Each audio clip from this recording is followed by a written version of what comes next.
तो देखो बच्चों, क्या चीज़ है कि अपने जो आज अपन सब्जेक्ट स्टार्ट करने जा रहे हैं उसका नाम है कॉरपोरेट अकाउंटिंग। ठीक है, कॉरपोरेट अकाउंटिंग। तो कॉरपोरेट अकाउंटिंग जो बीकॉम फर्स्ट ईयर का पास कोर्स का ये जो सब्जेक्ट है, बीकॉम पार्ट 1 का ये जो सब्जेक्ट है, तो ये कॉरपोरेट अकाउंटिंग कौन से सब्जेक्ट के अंदर आता है? ये आता है एबीएसटी के अंदर। आपका जो सब्जेक्ट है एबीएसटी, एबीएसटी के 2 पार्ट हैं, एबीएसटी 1 और एबीएसटी 2। तो एबीएसटी का फुल फॉर्म है अकाउंटेंसी एंड बिजनेस स्टैटिस्टिक्स, ये फुल फॉर्म है इसकी। तो ये आपका पहला सब्जेक्ट है जिसके अंदर आपका पहले आ जाएंगे कॉरपोरेट अकाउंटिंग, कॉरपोरेट अकाउंटिंग, और दूसरा आपका आ जाएगा स्टैटिस्टिक्स। ठीक है जी, तो ये तो हो गया एबीएसटी का सब्जेक्ट। दूसरा आपके आता है इसके अंदर बीएडीएम। ठीक है जी, बीएडीएम वाला सब्जेक्ट आ जाएगा आपका। तो बीएडीएम से क्या मतलब है? Business administration. बिजनेस एडमिनिस्ट्रेशन के भी 2 पार्ट हैं। एक आ जाएगा इसके अंदर आपका फर्स्ट बिजनेस ऑर्गेनाइजेशन, एक सब्जेक्ट तो आ जाएगा आपका बिजनेस ऑर्गेनाइजेशन, और दूसरा आ जाएगा आपका बिजनेस लॉ। दूसरा क्या आ जाएगा आपका? Business law. ठीक है, और तीसरा आता है आपका सब्जेक्ट ईएएफएम। ईएएफएम के भी 2 पार्ट है, first part and second part. First part के अंदर तो आपके आ जाएगी इकोनॉमिक्स। ठीक है, इकोनॉमिक्स आ जाएगी। देखिए बच्चों, जिसको हम बिजनेस ऑर्गेनाइजेशन कह रहे हैं ये एंटरप्रेन्योरशिप के नाम से भी जाना जाता है, एंटरप्रेन्योरशिप। और एक तो हो गया इकोनॉमिक्स और दूसरा हो गया Indian banking system, Indian banking system. तो ये आपके सारे सब्जेक्ट्स हैं। और इसके बाद हम अगर बात करें तो आपका नेक्स्ट आपके पास आ जाएगा हिंदी, और 5th इंग्लिश, और कंप्यूटर एंड ईवीएस। तो ओवरऑल देखें तो कितने सब्जेक्ट हो गए आपके? 1 2 3 4 5 6। ये 6 सब्जेक्ट्स तो आपको मेजर सब्जेक्ट हैं, तो पढ़ने हैं। 7 8 9 एंड 10, ओवरऑल आपको 10 सब्जेक्ट्स पढ़ने हैं इसके अंदर। तो ये आपके हिंदी इंग्लिश कंपलसरी के अंदर आ गए, कंप्यूटर ईवीएस कंपलसरी में हो गया, और ये आपके जो हैं एबीएसटी, बीएडीएम, ईएफएम, ये मेजर सब्जेक्ट्स के अंदर आ जाते हैं। तो इस तरीके से बीकॉम पार्ट 1 के अंदर पास कोर्स के अंदर आपको ये सारे सब्जेक्ट्स पढ़ने हैं। तो हम लोग जो स्टार्ट करने जा रहे हैं वो कौन सा है? प्रैक्टिकल सब्जेक्ट है ये। एक तो है कॉर्पोरेट अकाउंटिंग और एक है स्टैटिस्टिक्स। तो कॉर्पोरेट अकाउंटिंग और स्टैटिस्टिक्स को हम देखेंगे। तो चलिए सबसे पहले हम बात करते हैं कॉर्पोरेट अकाउंटिंग से। अब देखना यह है कि कॉर्पोरेट अकाउंटिंग के अंदर कौन कौन से चैप्टर्स पढ़ने हैं हमें और क्या क्या चीजें देखनी है कॉर्पोरेट अकाउंटिंग। तो चलिए बच्चों, अब हम बात करते हैं कॉर्पोरेट अकाउंटिंग के बारे में कि कॉर्पोरेट अकाउंटिंग के अंदर कौन कौन से चैप्टर्स अपन को पढ़ने हैं। तो सबसे पहले मैं आपको बात करूंगा, देखो ये आपकी पूरी जो बुक है वो यूनिट्स के अंदर डिवाइडेड है, 5 यूनिट के अंदर, यूनिट 1, यूनिट 2, यूनिट 3, 4 एंड 5। तो यूनिट 1 के अंदर कौन कौन से चैप्टर्स हैं? तो सबसे पहले आपको जो चैप्टर दिखेंगे, कुछ थ्योरी के चैप्टर दिखेंगे। तो सबसे पहले है आपका अकाउंटिंग प्रिंसिपल्स।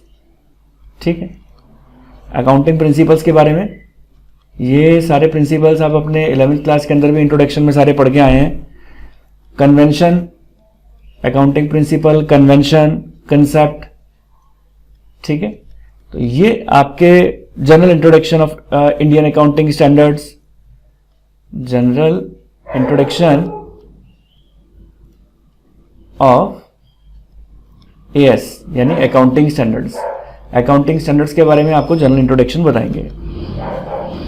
ये आपका यूनिट 1 के अंदर चैप्टर 1 में आपको दिखाई दे जाएगा। अब एएस में कौन कौन से एएस आपको पढ़ने को हैं? एक तो AS 1 एंड AS 9, खाली 2 ही AS बेसिकली आपको पढ़ने हैं इसके अंदर। AS मतलब अकाउंटिंग स्टैंडर्ड 9। उसके बाद सेकंड चैप्टर आपको दिखाई देगा इसके अंदर इशू ऑफ शेयर्स का। Issue of shares, issue of share का चैप्टर भी आपने अपनी क्लास 12th के अंदर हालांकि पढ़ा है, लेकिन इसके अंदर थोड़े और डिटेल्ड क्वेश्चन दिखाई देंगे आपको। फिर इशू ऑफ राइट शेयर के बारे में आपको पढ़ना है, हालांकि ये पूरा इसमें थ्योरी प्रैक्टिकल दोनों ही आएंगे, और लेकिन इशू ऑफ राइट शेयर में भी प्रैक्टिकल पोर्शन थोड़ा कम है, लेकिन थ्योरी पोर्शन थोड़ा ज्यादा है। इशू ऑफ राइट शेयर,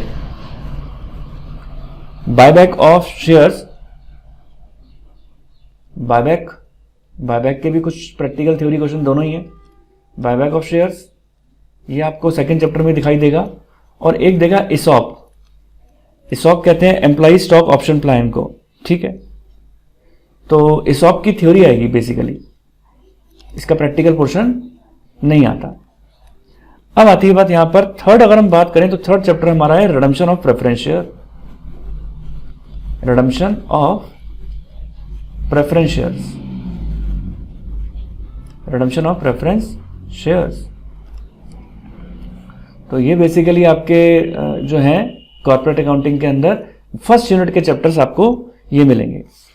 तो चलिए अब हम बात करते हैं कि सेकंड यूनिट के अंदर क्या रहेगा। सेकंड यूनिट के अंदर तो सबसे पहले हमको कोर्स कंटेंट अगर पता रहेगा तो हमें अपना कोर्स कंप्लीशन करने में इजी रहेगा, कि रोड मैप पता रहेगा कि हम कौन सा चैप्टर कर रहे हैं, कितना कंप्लीशन कर लिया, कहाँ पर हैं हम, तो ये सारी चीज़ें हमें पता रहती हैं, तो पढ़ने में भी इजी होता है। तो चलिए अब इसके अंदर अगर हम बात करें तो अब सीरियल ऑर्डर में चैप्टर को लें तो फोर्थ नंबर का चैप्टर सेकंड यूनिट के अंदर आ गया हमारा, और ऊपर से मैं सीरियल ऑर्डर नहीं बदल रहा चैप्टर के, तो फोर्थ नंबर का चैप्टर हमारा दिखाई देगा हमें issue and redemption of debenture, issue and redemption of debenture, issue and redemption of debenture, ये हमें चैप्टर मिलेगा। इसके बाद हमारा फिफ्थ नंबर का चैप्टर आएगा underwriting of shares and debenture, underwriting of shares and debentures, ठीक है। Sixth number acquisition of business, acquisition of business,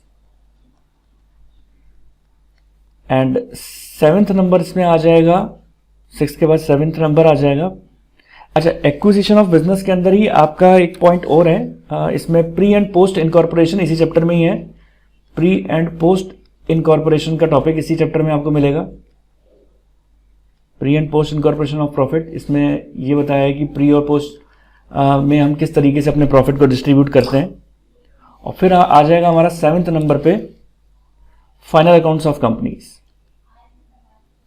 ये जो फाइनल अकाउंट्स ऑफ कंपनीज है ये आपकी यहाँ पर आपकी ये एक्विजिशन एंड प्री पोस्ट के ऊपर सेकंड यूनिट खत्म होगी, और थर्ड यूनिट चालू हो जाएगी आपकी फाइनल अकाउंट्स ऑफ कंपनीज पर। सेवेंथ हमारा आ जाएगा final accounts of companies, final account of companies. अब फाइनल अकाउंट्स ऑफ कंपनीज के अंदर मैनेजरियल रेम्यूनरेशन इंक्लूड है, तो स्पेसिफिक कर रखा है आपको आपके सिलेबस में भी कि including managerial remuneration, including managerial remuneration. फिर उसके बाद एट्थ नंबर का चैप्टर इसके अंदर है disposal of profits and issue of bonus share, disposal of profits and issue of bonus shares, issue of bonus shares. तो फिफ्थ यूनिट में हमारे पास कौन कौन से चैप्टर आएंगे, तो फिफ्थ यूनिट के अंदर अब आप देखिए सीरियल ऑर्डर में लिखिए, एट्थ के बाद अब थर्ड के बाद फोर्थ यूनिट है, फोर्थ यूनिट में देखना है हमें। तो फोर्थ यूनिट के अंदर आपके पास चैप्टर आएंगे एट्थ नंबर के बाद नाइन्थ चैप्टर हमारे पास आ जाएगा valuation of goodwill, valuation of goodwill, ठीक है जी। और एट्थ के बाद नाइन्थ के बाद टेंथ चैप्टर हमारा हो जाएगा valuation of shares, valuation of shares. और इसके बाद फिफ्थ यूनिट क्या कहती है, फिफ्थ यूनिट कहती है आपको हायर परचेज, 11th चैप्टर है आपका हायर परचेज हायर परचेज और and instalment payment, hire purchase and instalment payment, ठीक है। 12th है हमारा valuation of inventory, valuation of inventory, और इसके बाद आता है 13th इंश्योरेंस क्लेम। और ये हैं आपके सारे यूनिट्स। तो बेसिकली मैं आपको ये बात बताना चाहता हूँ कि आप मान के चलें कि जब आपका पेपर बनता है तो करीब करीब सभी यूनिट्स कवर होते हैं। तो बेसिकली यूनिवर्सिटी के कई बार रूल्स बदल भी जाते हैं, तो भी ये कोशिश यही करते हैं कि सभी यूनिट को कवर करें। तो कई बार ऐसा यूजुअली आपका ऐसा ही रूल चलता है कि जैसे आपने फर्स्ट यूनिट अटेम्प्ट किया तो फर्स्ट यूनिट में से आपको 2 क्वेश्चन आ जाएंगे, सेकंड यूनिट में से 2 क्वेश्चन आ जाएंगे, इसी तरीके से थर्ड यूनिट में भी 2 क्वेश्चन, फिफ्थ यूनिट में भी 2 क्वेश्चन, और उन 2 क्वेश्चन में से कोई भी एक क्वेश्चन हमें करना होता है, और पर क्वेश्चन 20 मार्क्स का होता है। और ये रूल्स रेगुलेशंस जो है हर साल कुछ ना कुछ थोड़े बहुत अप डाउन होते हैं, लेकिन स्टिल मैं आपको ये बात बताना चाह रहा हूं कि आपको हर यूनिट में से आपके क्वेश्चंस आएंगे, तो आपको करीब करीब सारी यूनिट्स को ही कवर करते हुए चलना होगा। तो उम्मीद करता हूं ये चैप्टर्स की यहां तक की बात आपको अच्छी तरीके से क्लियर हो गई होगी।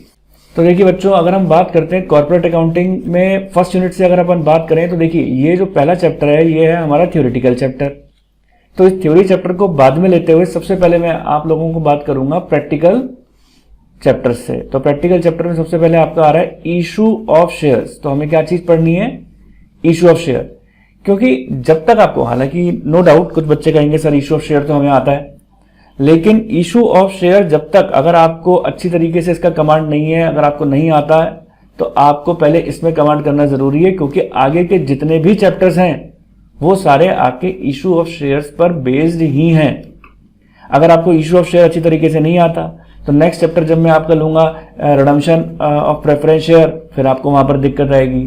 फिर मैं चैप्टर लूंगा issue and redemption of debenture, वहां आपको दिक्कत आएगी। Underwriting of shares and debentures, तो वहां प्रॉब्लम आएगी, क्योंकि ये सारे चैप्टर्स आपकी इशू ऑफ शेयर पर बेस्ड हैं। हालांकि नो डाउट आप 12th क्लास के अंदर इसको पढ़कर आए हैं, फिर भी हम इसका एक शॉर्ट समरी रिवीजन करेंगे। जिन बच्चों को क्लियर नहीं है वो बच्चे इशू ऑफ शेयर से सारी चीजों को क्लियर करते हुए चलेंगे। तो मैं उम्मीद करता हूं आप लोगों को मेरा वीडियो अच्छा लगा होगा। आप लोगों को वीडियो अच्छा लगा, मेरे चैनल को लाइक करें, सब्सक्राइब करें और अपने दोस्तों के साथ ज्यादा से ज्यादा शेयर करें। आप मुझे कमेंट सेक्शन में बताएं कि आपको मेरा वीडियो कैसा लग रहा है। आपके कमेंट्स पढ़कर मुझे और मोटिवेशन मिलेगा और मैं और आगे आप लोगों के लिए अच्छे से अच्छे वीडियोस लाता रहूंगा। तो बने रहें मेरे वीडियोस के साथ। Thank you so much.